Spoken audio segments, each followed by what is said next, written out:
wassalamu ala nabiyil ladzi istafa amma ba'd. Ikhwani, kita lanjutkan pembahasan kita. Kita masih melanjutkan pembahasan tentang ruqyah dan tamimah. Qala al-mu'allif rahimahullahu ta'ala. Berkata mu'allif Syekh Muhammad Ibn Abdul Wahhab, semoga Allah merahmatinya, wa an Abdullah ibn Uqaimin marfu'an, man ta'allaqa syai'an ukila ilaihi, rawahu Ahmad wa Tirmidzi. Hadis yang diriwayatkan oleh Abdullah bin Uqaim marfu'an, artinya hadis ini disandarkan pada Rasulullah SAW. Para ulama sebagian mereka mengatakan bahwa hadis Abdullah bin Uqaim ini dhaif. Akan tapi hadis Abdullah bin Uqaim ini memiliki syawahid, pendukung dari hadis-hadis yang lain. Cukup banyak jalur periwayatannya, diantaranya adalah hadis Abu Hurairah radhiyallahu anhu. Sehingga ketika dilihat banyak jalur periwayatan hadis ini, maka hadis Abdullah bin Uqaim derajatnya tidak turun dari derajat hasan, sehingga boleh digunakan untuk berdalil. Man ta'allaqa syai'an ukila ilaihi, barang siapa yang tergantung dengan sesuatu, maka Allah akan jadikan dia tergantung pada hal tersebut. Ini adalah satu kenyataan. Kalau orang bergantung kepada Allah Subhanahu wa taala, maka dia akan dijadikan Allah tergantung pada Allah Subhanahu wa taala. Tapi barang siapa yang tergantung pada sesuatu selain Allah, baik manusia ataupun benda, maka hidupnya akan tergantung terhadap benda tersebut. Sehingga ketika dia tidak bersama benda tersebut, akan terasa bimbang, ragu, dan takut. Ini kenyataan orang-orang yang sering memakai jimat yang diberi oleh dukun, sehingga tidak ketenangan yang didapat, tapi sebaliknya keraguan, kemudian ketakutan, khususnya ketika dia tidak bersama benda tersebut. Intinya apa? Bukan keuntungan yang didapat, tapi adalah kerugian. Jadi ta'allaqa di sini artinya adalah i'tamada, bergantung. Syekh Muhammad Ibn Al-Utsaimin mengatakan dalam Al-Qaul Mufid, al-i'timad ataupun ta'alluq, bergantung, itu dibagi menjadi 3 macam. Yang pertama, at-ta'alluq ataupun al-i'timad, bergantung kepada suatu sebab yang tidak syar'i dan kemudian dia melupakan Allah, berpaling dari Allah Subhanahu wa taala. Tidak ada sedikit pun dalam hati dia ketergantungan kepada Allah. Dia mutlak tergantung kepada benda tersebut atau sebab tersebut. Maka ini adalah syirik akbar. Kemudian yang kedua, seseorang bergantung kepada satu sebab dan sebab itu syar'i. Sudah kami terangkan maksud sebab syar'i dan qadari pada pertemuan sebelumnya. Sebab syar'i seperti sebab-sebab yang ditunjukkan oleh dalil. Misalnya hijamah, minum madu dan lain sebagainya, itu sebab syar'i. Orang yang bergantung kepada sebab syar'i tapi dia lalai, bukan tidak tergantung kepada Allah. Misalnya saja orang sakit kemudian minum madu, dia lalai bahwa yang menyembuhkan itu adalah Allah, bukan madu, lalai. Maka di sini ada nau' minasyirik. Hati-hati. Bagian daripada syirik, walaupun tidak dikatakan ini adalah syirik akbar. Tapi takut jangan-jangan ini adalah syirik yang akan membawa seseorang pada syirik akbar. Ya, syirik kecil kalau dilakukan terus-menerus maka menjadi akbar. Maka takrif yang benar dalam mendefinisikan syirik kecil adalah segala sesuatu yang akan membawa pada syirik besar. Maka berhati-hati. Walaupun kita sudah memakai sebab yang sifatnya syar'i, tapi kalau hati kita lalai dari ketergantungan kita kepada Allah, hal itu dapat menyebabkan kita tergelincir dalam kesyirikan.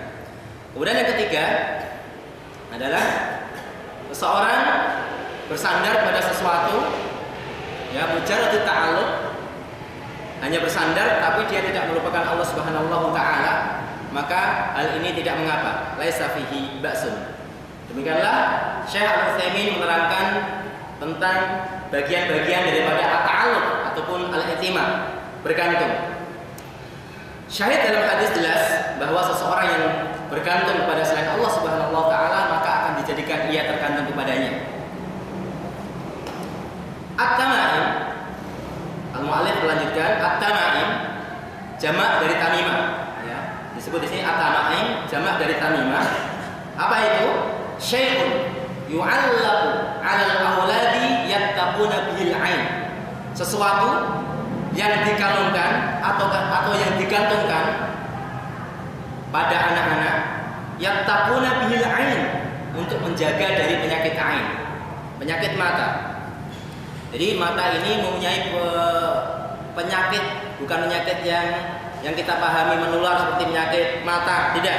Penyakit yang ditimbulkan oleh mata. Lahu ta'sir, mempunyai kekuatan. Sehingga para ulama, sebagian mereka mendefinisikan daripada al-ain, penyakit yang ditimbulkan oleh mata, adalah al-ain huwa ibarat anin nadhari bil istihsani awil ujub mashubun bil hasad bisababi khabthit tabai wa yusallu lil manduri ilaihi min maradin aw darar. Jadi penyakit yang ditimbulkan oleh pandangan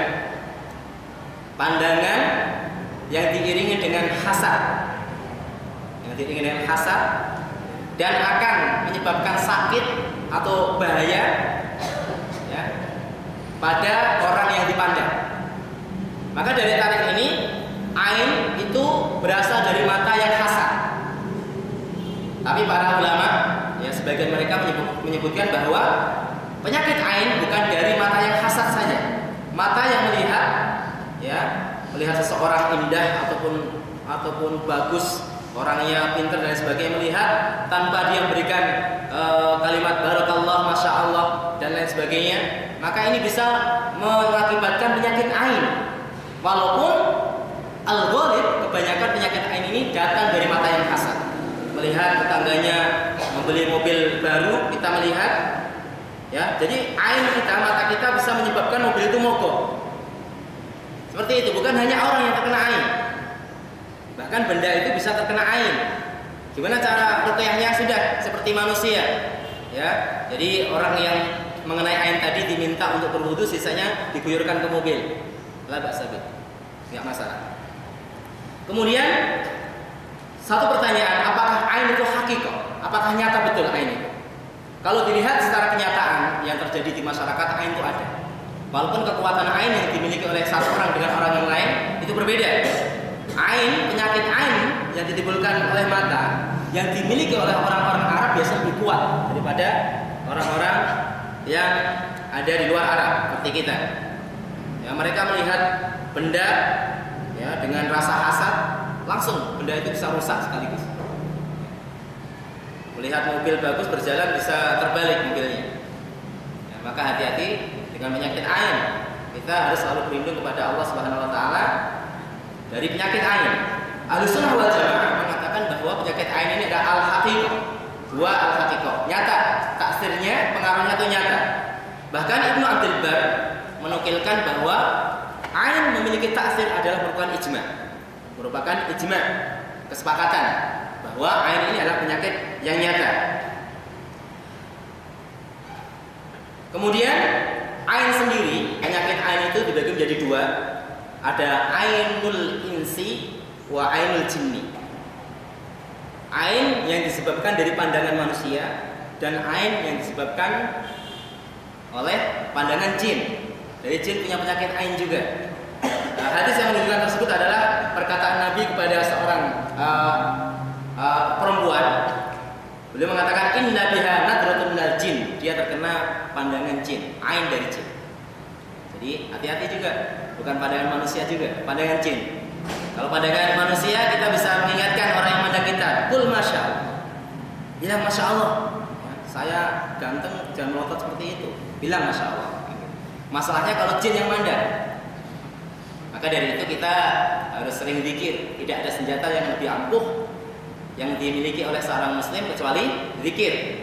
Maka Rasulullah mengajarkan zikir pada setiap tempat dan waktu. Ya, waktu masuk kamar kecil kita diperintahkan untuk berzikir, berlindung dari jin. Ya, sampai kita mungkin mau buang air di tempat yang terbuka, kita sebelum melepaskan celana kita, aurat kita sebelum terbuka, kita zikir supaya aurat kita tidak terlihat oleh jin. Kalau nanti ta'ajub jin pada kita kan masalah. Ya, jadi masalah kena ain gitu. Kemudian di antara dalil yang menunjukkan adanya al-ain adalah surat Al-Qalam ayat 51. Wa iyyakadul ladzina kafaru la yuzlikunaka bi absarihim. La yuzlikunaka bi absarihim. Ya. La yusibunaka bil ain bi absarihim. Yaitu mereka orang-orang kafir itu bisa membahayakan kamu dengan pandangan mereka. Al-Qalam ayat 51. Kemudian juga pada surat Yusuf ketika Nabi Ya'qub memerintahkan anak-anaknya untuk menemui Yusuf, Nabi Ya'qub memerintahkan supaya anak-anak mereka itu masuk dari pintu yang berbeda. La tadkhulu min babin wahid. Jangan masuk dari pintu satu. Kenapa? Dikatakan oleh para mufassir bahwa anak-anaknya Nabi Ya'qub itu mereka tuh jamil, ganteng-ganteng. Jadi kalau ngumpul itu seperti bintang yang turun dari langit bareng-bareng, kelihatan mencolok sekali. Maka dari itu supaya tidak mencolok, mereka diperintahkan oleh Nabi Ya'qub untuk masuk ke pintu Mesir ya, pada waktu itu satu-satu, ataupun mereka masuk dari pintu yang berbeda. Jangan sampai ngumpul, karena takut mereka terkena air. Mereka terkena air seperti itu. Ikhwani rahimakumullah taala.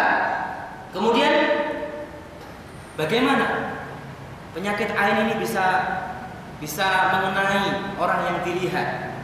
Tidak ada dalil syar'i yang menunjukkan hal tersebut. Mungkin kalau dibuktikan secara ilmiah juga tidak ada.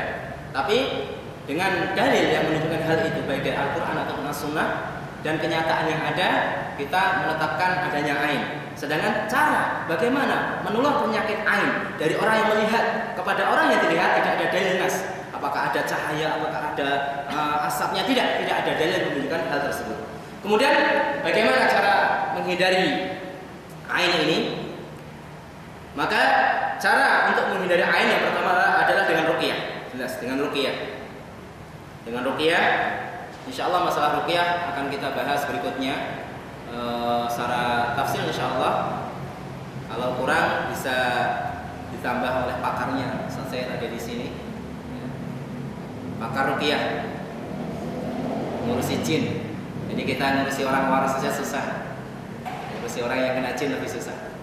Orang ngurusi orang yang nggak kena jinnya susah, dibilangnya susah, apalagi orang yang kena jin. Ya, maka serahkan pada ahlinya. Ain untuk menghindarinya pertama dengan ruqyah. Dengan ruqyah. Kemudian bisa juga tidak menampilkan suatu hal-hal yang mengundang ain. Penampilan yang berlebih, memakai baju syuhrah, berpenampilan yang ganteng-ganteng itu juga riskan terkena penyakit ain. Tapi rapi nggak masalah ya. Tapi kalau berlebihan, hati-hati. Maka untuk menghindari ain jangan terlalu berlebihan. Maka hati-hati ikhwah-ikhwah yang diberikan Allah Subhanahu wa taala wajah yang ganteng ini. Ya, hati-hati bisa jadi kena ain, akhi burhan. Hati-hati. Sebagian orang Arab Badui, anak-anak mereka itu dikasih baju yang jelek-jelek. Kemudian wajahnya dikasih yang hitam-hitam supaya apa? Tidak terkena air.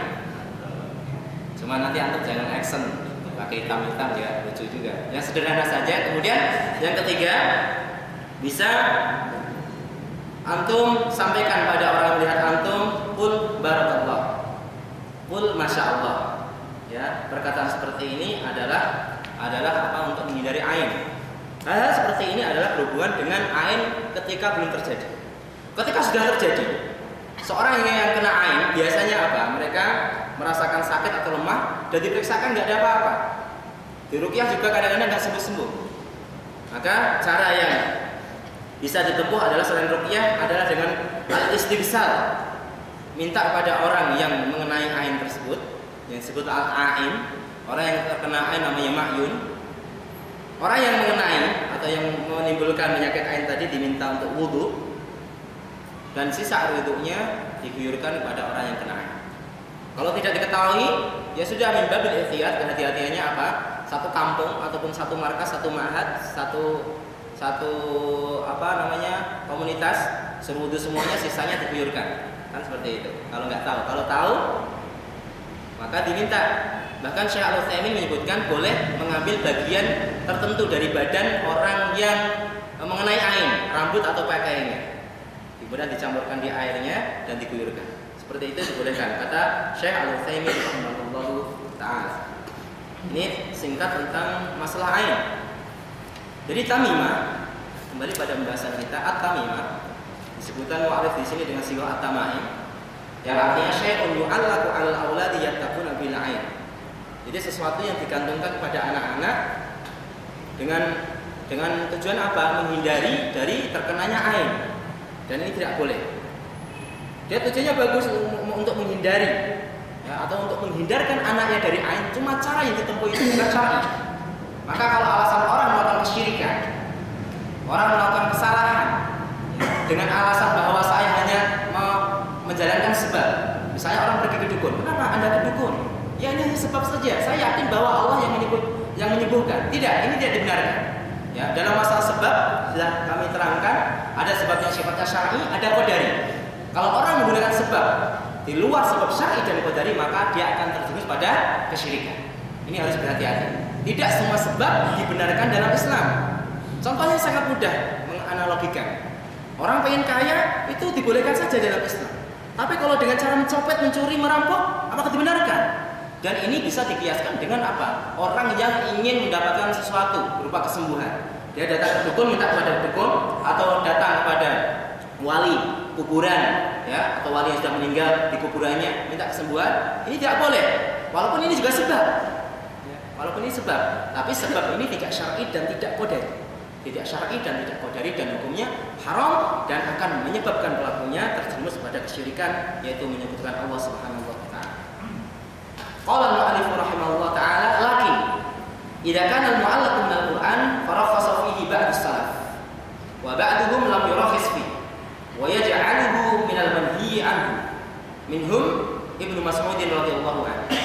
Akan tapi andaikan yang digantungkan pada anak-anak untuk menolak ain, menolak bala, itu adalah Al-Qur'an, maka di dalamnya ada khilaf. Maka sebagian ulama mengatakan bahwa menggantungkan Al-Qur'an untuk menghindari dari penyakit ain dan mara bahaya, hukumnya haram tapi tidak sampai derajat syirik. Itu ada jumhur ulama. Tapi Abdurrahman bin Barrah itu mengatakan apa? Itu syirik. Tapi yang sahih la'alla al-jumhur. Yang sahih adalah pendapat mayoritas. Tentang khilaf para ulama menggunakan ayat-ayat Al-Qur'an untuk azimah, untuk tamaim sudah kami sebutkan. Ringkasnya adalah yang pertama mereka menggunakan secara mutlak karena memakai dalil umum, wa nunazzilu minal Qur'ani ma huwa syifa. Kami turunkan Al-Qur'an, ya, dan Al-Qur'an itu adalah syifa, adalah obat. Kemudian yang kedua adalah mengharamkan secara mutlak, menggunakan dalil umum juga. Man ta'allaqa tamimatan faqad asyrak. Barang siapa yang menggantungkan tamimah, ya, maka dia telah berbuat kesyirikan. Di sana disebutkan tamimah dalam apa? Dalam bentuk isim nakirah dan didahului dengan isim syarat man.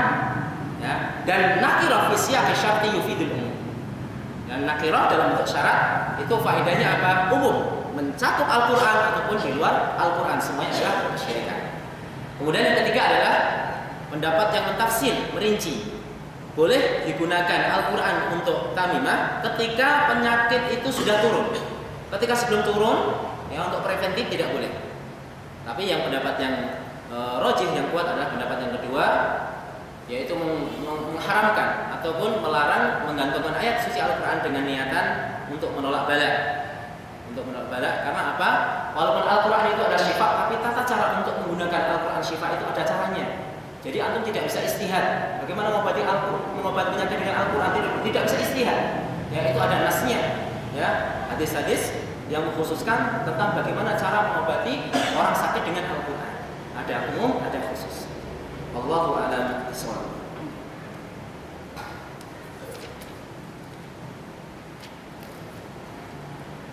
Wa yaj'aluhu minal manhi anhu minhum Ibnu Mas'ud. Jadi Ibnu Mas'ud, ya, termasuk orang yang melarang atau bolehkan? Melarang. Ibnu Mas'ud termasuk orang yang melarang menggunakan ayat-ayat suci Al-Qur'an untuk digunakan sebagai tamimah. Warruqa jamak dari ruqyah. Dia nanti itu sama al-azaim. Disebut al-azaim. Al-azaim jamak dari azimah wahya al-qiraah, yaitu bacaan. Kalau orang mengatakan jambi-jambi, cuma saya nggak suka dengan istilah jambi-jambi. Kalau jambi-jambi itu identik dengan dukun. Dan Al-Quran tidak disebut jambi-jambi. Cuma ini ada sebagai makna lugawis saja. Ar-ruqa jamak dari ruqyah, artinya al-azimah. Ya, al-azaim jamaknya, kemudian al-azimah adalah mufradnya, maknanya qiraah baca. Wa khassa min had dalilu ma khala min asyirk. Jadi ada dalil yang melarang ruqyah. Apa dalilnya? Innar ruqyata wa tamimata wa tiwalata syirkun. Kemudian ada dalil khusus yang membolehkan. Maka ruqyah dalam hadis tersebut saya sampaikan pada pertemuan sebelumnya adalah ruqyah yang mamnu'ah. Ruqyah yang mamnu'ah, ruqyah yang dilarang, bukan ruqyah secara umum. Karena di sana ada dalil yang membolehkan tentang ruqyah dengan takyid, dengan syarat ya, tidak ada kesyirikan di dalamnya. Faqad rakhasa fihi Rasulullah sallallahu alaihi wasallam min al-aini wal humma. Rasulullah memberikan rukhsah boleh menggunakan ruqyah untuk penyakit ain ataupun humma penyakit panas yang ditimbulkan sengatan, baik ular ataupun kalajengking dan lain sebagainya. Dalam hadis yang sudah disebutkan pada bab sebelumnya, yaitu tentang 70 ribu orang masuk surga tanpa hisab dari kalangan kaum muslimin. Di sana disebutkan la ruqyata illa min ainin wa humma. Tidak ada ruqyah kecuali untuk ain dan humma. Tapi la di sini adalah bukan la nafiyah lil jins, tapi ada la an-nafi lil kamal. Artinya apa? Tidak ada ruqyah yang lebih manjur dari ruqyah untuk ain dan humma. Bukan menafikan, karena di sana ada ruqyah ya yang dipakai untuk selain ain dan humma. Tapi hadis tersebut menunjukkan tidak ada ruqyah yang lebih manjur kecuali ruqyah yang digunakan untuk ain dan humma. Bisa dipahami insyaallah. Wa tiwala ya syai'un yasna'unahu yaz'umunahu annahu yuhibbul mar'ata ila zawjiha war rajula ila imra'atihi. Atiwalah ada sesuatu yang dibuat dan kemudian mereka meyakini bahwa hal tersebut bisa menjadikan seorang perempuan lebih cinta pada suaminya dan sebaliknya, suami lebih cinta pada perempuan, atau bahasa kita mungkin pelet. Ya ini nggak boleh, padahal suami istri kan halal. Apalagi digunakan untuk yang tidak halal. Ya melet pacarnya. Ada yang masih punya pacar? Hukumnya haram 2 kali kalau masih punya pacar. Ya, haramun murakkab. Enggak haram lagi, tapi haram 2 kali. Ya karena orang yang berilmu itu hukumnya lain dengan orang yang tidak berilmu. Qul hal yastawil ladzina ya'lamuna wal ladzina la ya'lamun. Jelas berbeda orang yang punya ilmu dan orang yang tidak punya ilmu. Karena sebagian orang mungkin ada syubhat, ada pacaran Islami, janjian ketemu pakai jilbab, pakai ini. Enggak tahu dia bahwa hal itu haram, khulwah enggak boleh, dan hal-hal yang mendekatkan kepada zina enggak boleh. Tapi mungkin ada syubhat. Jadi Allah ampuni, tapi kalau antum coba ada syubhat apa antum? Atau mungkin oh iya ini dakwah Ustaz. Dakwah ini mungkin terjadi juga, tapi istafti qalbak. Tanya pada hati kecil antum. Wal ismu mahka fi sadrika. Kemudian wa karita ayat tali'a 'alaihin nas. Ada 2 cukup sebagai standar. Kalau itu dosa. Pertama, bergejolak di hati. Ini benar enggak ya? Dakwah beneran enggak? Yang kedua, kemudian antum malu. Kira-kira kalau antum punya hubungan spesial dengan seseorang, apakah antum malu diketahui kawan antum atau tidak? Kalau enggak malu, ada 2 ihtimal juga. Emang itu tidak dosa atau sudah hilang rasa malu? Ya, ada 2 ihtimal lagi. Ya, semua saya serahkan pada antum, istafti qalbak. Tanya pada hati kecil. Tamam. Atiwalah termasuk syirik juga. Kemudian hadis yang terakhir ataupun dalil yang terakhir dalam bab ini adalah hadis yang diriwayatkan oleh Imam Ahmad. Wa rawa Ahmadu an Ruwayfi qala li Rasulullah sallallahu alaihi wasallam, ya Ruwayfi la'alla al-hayata satatulu bika fa akhbirin nasa anna man 'aqada lihyatahu aw taqallada wataran aw istanja bi raj'i dabatin aw aqbin fa inna Muhammadan bari'un minhu. Bukan yang terakhir, setelahnya ada lagi hadisnya. Diriwayatkan dari Imam Ahmad dari sahabat Ruwayfi. Sahabat Ruwayfi ini sahabat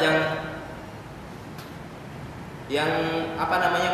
Dia punya peran yang sangat banyak sekali dalam futuhat, dalam membuka negara-negara Islam, baik di Syam ataupun di Afrika. di Syam ataupun di Afrika, sehingga umur beliau cukup panjang. Beliau meninggal sekitar tahun 56 Hijriah. Rasulullah mengatakan pada Ruwaifi ini, Ruwaifi menceritakan langsung, Rasulullah berkata kepada saya, hadis ini kuat karena berhubungan dengan orang yang langsung, seperti hadis Mu'ad ketika disampaikan ya kepada beliau, langsung saya mendengar. Dan ini hadis ini sangat kuat karena ada qarinah lafaz qala li, langsung pada saya. Kalau qala Rasulullah mungkin bisa jadi yang mendengar banyak ataupun cerita qala Rasulullah, tapi qala li itu berhubungan langsung dengan perawi hadis, yaitu Ruwaifi radhiyallahu anhu. Ya Ruwaifi, la'al al-hayata yatulu bika, satatulu bika. Bisa jadi kamu akan umurnya panjang, ataupun mudah-mudahan umur kamu panjang. Ini termasuk alamun min a'lamin nubuwah, tanda-tanda kenabian. Ternyata Ruwaifi tidak mati muda. Beliau umurnya cukup panjang. Ya, banyak ayat hadis yang menunjukkan hal tersebut. Artinya menunjukkan mukjizat Rasulullah sallallahu alaihi wasallam, seperti ayat pada surat Al-Lahab. Surat ini turun ketika Abu Lahab hidup, dan dinas bahwa Abu Lahab dan istrinya itu masuk neraka. Kenapa Abu Lahab tidak berpikir untuk membatalkan Al-Quran itu? Dah saya masuk Islam, saya sudah lepas dari kekufuran. Akhirnya batalkan surat Lahab. Tapi ternyata apa? Abu Lahab mati dalam kekufuran. Ini adalah tanda kenabian Rasulullah SAW. Dan ayat ini turun ketika Abu Lahab masih hidup. Rasulullah mengatakan, fa'akhbirin nasa anna man 'aqada lihiyatahu. Kabarkan kepada manusia barang siapa yang mengikat lihiyahnya. Ya, di sana ada berapa ilah tidak boleh mengikat lihiyah. Yang pertama adalah lil iftikhar. Sebagian orang Arab, orang-orang dahulu itu mengikat lihiyahnya karena ingin disebut dia itu pembesar, ataupun sebagian pembesar dari kalangan mereka mengikat jenggotnya. Ya, mengikat jenggotnya. Kemudian ada sebagian mengatakan mereka mengikat jenggot itu supaya tidak terkena dengan ain. Tidak terkena ain.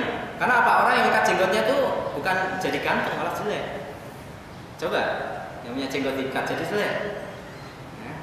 Kemudian yang ketiga adalah apa? Musyabahah lin nisa atau musabahah lil khuntha. Kalau nisa kan enggak ada jenggot. Musyabahah lil khuntha.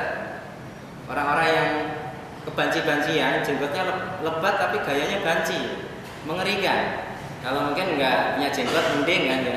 Sudah gayanya itu gaya laki-laki, bentuknya laki-laki, badannya mentekol, ya, betisnya itu besar dan rambutnya panjang-panjang, gayanya banci. Itu tambah geli kita, bisa muntah. Betul. Ini jenggotnya diikat kemudian mengikuti gaya banci. Sebagian ulama mengatakan bahwa mengikat jenggot ini adalah khusus dilarang ketika waktu sholat, karena nggak boleh mengikat rambut ataupun jenggot dalam sholat. Sebagian ulama juga mengatakan tidak boleh melipat baju seperti ini dalam sholat karena keumuman dalilnya. Wallahu a'lam bishawab.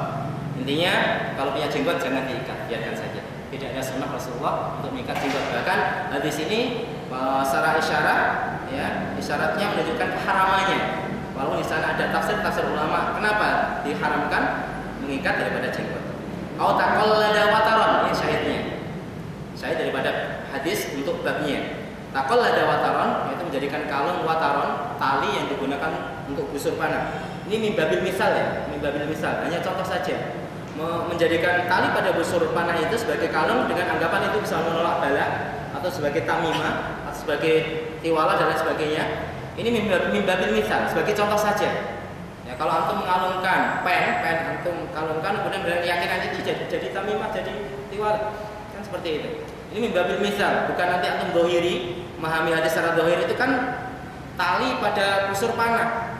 Sedangkan saya kalungan ini benang-benang gambarnya tengkorak Ustaz, nggak ada dalilnya. Saya katakan sekali lagi, ada mimbabil misal, laisa mimbabil hasr. Misal saja, tidak berupa pembatasan. Awistanja birojhi idabatin au almin, ataupun beristinja, bersuci dengan roji' dabah, kotoran binatang, au almin, ataupun apa? Tulang, itu tidak boleh.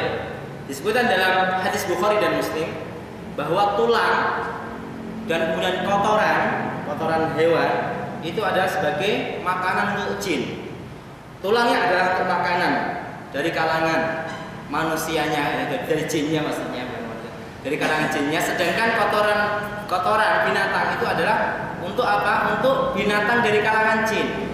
Dari hadis Bukhari dan Muslim menyebutkan bahwa jin itu ada berbentuk jinnya, ada berbentuk hewannya, punya hewan. Kalau kita tuh manusia, kita punya kerbaunya. Kalau kita makan daging, dimulai dengan basmalah, maka tulang itu adalah untuk saudara-saudara kita dari kalangan mukmin jin. Kalau tidak pakai basmalah, maka tulang itu untuk jin kafir. Dan hewan-hewan yang dimiliki oleh kaum muslimin, kotorannya adalah dimakan hewan-hewan dari kalangan jin mukmin. Tapi kalau hewan-hewan yang dimiliki oleh orang-orang kafir, maka kotorannya dimakan oleh hewan-hewan dari jin kafir. Maka hati-hati antum, jangan beri kesempatan jin kafir untuk makan sisa makanan antum. Baca bismillah, dagingnya untuk antum, tulangnya untuk jin. Jangan rakus, tulangnya juga dimakan. Hati-hati, ya. Disisakanlah, walaupun kita tidak niat sesaji, nggak masalah. Kalau kita niat sesaji lain lagi hukumnya. Tidak, sisakan untuk saudara kamu atau sudah ini untuk saudara kita, untuk jin, gitu kan? Ya, tapi dengan syarat antum makanya dengan menyebut nama Allah Subhanahu Wa Taala. Sebagian orang mengatakan, ini ada satu gorit, walaupun nggak ada nasnya. Saya teringat apa yang disampaikan salah satu dokter yang mengajar saya, Dr. Umar Abusid, lulusan Madinah. Beliau mengatakan bahwa as-sa'lab atau adh-dhib, serigala itu bisa memakan jin. Dan jin takut, bukan manusia saja. Tapi jin juga takut. Wallahu a'lam bishawab, enggak ada dalilnya. Ini diketahui dari pengakuan jin ketika diruqyah atau apa. Wallahu a'lam bishawab, enggak ada dalilnya, enggak ada dasarnya. Cuma sebagian orang mengatakan bahwa adh-dhib itu punya sifat yang sangat kuat, baik dari pandangan matanya ataupun akalnya, sehingga dia tahu ketika dia ingin menerkam mangsa, misalnya kambing yang digembala, dia tahu yang gembala ini pakai senjata atau tidak, dia tahu yang gembala ini laki-laki atau perempuan, tahu dia, dan dia bersabar menunggu sampai betul-betul dia mendapatkan yang terbaik. Dia tidak sembarangan dalam menerkam mangsanya, dia menunggu yang terbaik. Maka adh-dhib ini apa ya, susah ya, beda dengan hewan yang lain. Kalau hewan yang lain bisa dijinakkan, macan atau serigala, tapi jarang sekali orang berkawan dengan serigala, sangat jarang sekali. Dan dia punya kekuatan mata, sehingga diceritakan salah seorang bahwa ketika jin itu nampak penampakan dalam bentuk apapun, penampakan, serigala itu tidak terkecoh dengan permainan jin. Ketika nampak dia pandangi terus, tidak berkedip. Kata orang, ketika setan itu muncul, jin muncul, kita kedip aja sudah hilang. Padahal jin itu tidak punya kemampuan berpindah secepat itu. Kalau dia bisa ditangkap, mata itu punya kekuatan untuk mengikat dia. Jadi serigala itu tidak terkecoh. Dia menangkap jin itu yang nampak terus. Kemudian kalau manusia kadang-kadang terkecoh, seakan-akan pindah mengikuti, balik lagi dan tidak ada. Tapi saya katakan ini bukan berdasarkan dalil, saya hanya cerita saja. Ini bisa benar, bisa salah. Apakah betul-betul sa'lab atau adh-dhib serigala itu makan jin? Ya, tapi walaupun seperti itu, ada sebagian ulama juga mengatakan sa'lab atau adh-dhib serigala bisa makan jin ketika dia menampakkan bentuk, ya, di luar bentuknya asli, bentuk binatang atau berbentuk seperti manusia. Serigala ini bisa memakannya. Allahu a'lam bishawab. Jadi kalau ruqyah Ustaz mungkin bisa pakai serigala. Dicoba, siapa tahu takut beneran. Kemudian penggalan hadis terakhir, fa inna Muhammadan bari'un minhu, dan Muhammad Rasulullah sallallahu alaihi wasallam berlepas diri darinya. Ini menunjukkan bahwa dosa-dosa yang disebutkan di atas itu adalah termasuk kabair. Di sana banyak khilaf antara para ulama tentang definisi kabair. Si fulan mengatakan ini, si fulan mengatakan ini. Di sana ada takrif yang jami' mani, bahwa setiap dosa yang dilarang oleh Allah dan Rasulnya, dan itu adalah berbentuk larangan yang diikuti dengan ancaman di akhirat berupa laknat, ghadab, murka, laknat, ya. Kemudian diikuti dengan ancaman di dunia berupa had, ya. Kemudian sebagian menambahkan larangan tersebut diikuti dengan Rasul dan Allah, atau Allah dan Rasulnya itu berlepas diri, ataupun laisa minna, tidak golongan kami, maka itu ada dosa besar. Ya. Ini disebutkan dalam hadis terakhir ini, penggalan hadis terakhir, fa inna Muhammadan bari'un minhu. Rasulullah berlepas diri. Ya. Ada berapa ihtimal? Apakah berlepas diri sini adalah berlepas diri dari perbuatan saja atau berlepas diri dari perbuatannya dan pelakunya? Bisa kita simpulkan, ihtimal yang pertama, kemungkinan yang pertama, Rasulullah berlepas diri dari perbuatannya ketika ini dilakukan oleh seorang mukmin. Orang mukmin, kemudian perbuatan ini, yang salah satunya adalah syirik tentunya, taqallada wa taron. Ini ia meyakini hanya sebagai sebab saja Allah yang memberikan manfaat dan madarat. Ini syirik kecil. Maka Rasulullah berlepas diri dari perkataannya, bukan orangnya. Dia masih mukmin, tapi tercampur di dalamnya adalah syirik kecil, tidak menafikan iman secara keseluruhan. Kemudian ihtimal yang kedua adalah berlepas diri dari perkataannya dan perbuatannya. Seperti laisa minna atau Rasulullah berlepas diri secara keseluruhan, yaitu diperuntukkan untuk orang-orang yang menghalalkan perbuatan di atas. Orang-orang yang menghalalkan perbuatan di atas. Misalnya Rasulullah melarang istinja dengan tulang dan kotoran binatang. Dan enggak boleh, halal. Itu tahlil dan tahrim dan hukumnya. Itu kafir, maka Rasulullah berlepas diri secara kulliyah. Ya, secara keseluruhan, baik dari perkataannya, perbuatannya dan pelakunya. Bisa dipahami.